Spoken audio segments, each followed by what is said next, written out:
Democratic Arizona Senator Ruben Gallego is set to meet with voters at the Iowa State Fair tomorrow, and he plans to discuss the widespread impacts of President Trump's recently passed budget bill.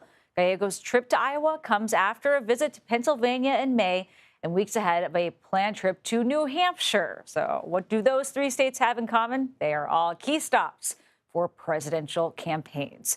CBS News Executive Director of White House and Politics, Fin Gómez, joins us now. And Fin, I was promised that you'd be joining us from the State Fair, so I don't know where your corn dog is, but we'll get to that in a moment. First, though, I already ate it. I ate like 4 of them. Good. I'm glad you're taking care of business. It's really interesting to hear this, though. Pennsylvania, New Hampshire, Iowa. Could this be seen as an early sign of 2028 presidential, ambitions from Gallego? Look, if it looks like a duck, if it walks like a duck, and typically it's probably a duck. But I mean, yes, we are 450 plus days away from the midterms. We're nearly 1,200 days away from the 2028 presidential elections in that November. It's a ways away, August 2025. But what you're seeing with Gallego is that he's raising his profile. He's raising his profile by going to these early nominating states.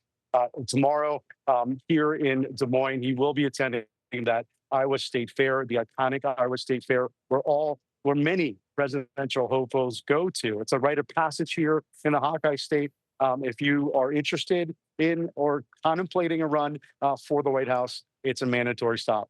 At the same time, it's not just him. There's a variety of different Democrats you're seeing. Wes Moore also went to South Carolina. That's the governor from Maryland who's getting a lot of attention. Gavin Newsom, the governor from California, has also gone to some of these early nominating states. But there's a slew of them. When Gallego was asked by Major Garrett on the Takeout show a little while ago, a few days ago, he didn't deny it, but he said he's trying to accumulate allies to combat against the Trump policies.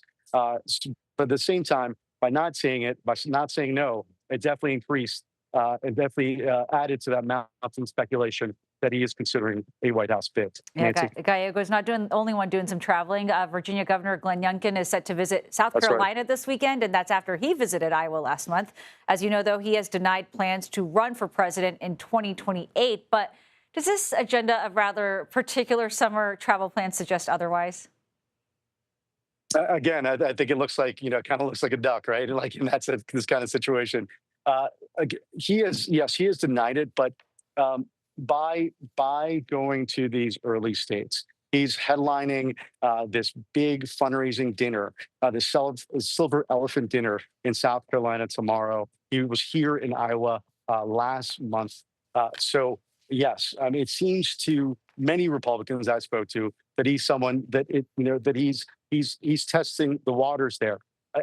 Also speaking to Republicans, they say that it's also very important not to try to get in front of what the White House is doing, what President Trump is doing. Potential Republican contenders who are considering bids for the White House are doing it somewhat tacitly, because if you appear to be too out front in your interests, if you appear in your efforts to potentially run, it could irk that political operation, the political machine that surrounds President Trump. And it's also he himself, President Trump also, if you recall this, Nancy, at a press conference earlier this week, he was asked about 2028, and he said that he really pointed to Vice President Vance as a potential 2028 candidate, and also his Secretary of State, Marco Rubio, who did run against him in 2016, if you recall, as a potential ticket. So it does add, again, we're so far away from the 2028 election cycle, but, it feels like it's already started. It certainly does. I hope you get some funnel cake out there. Fin Gómez, thank you very much.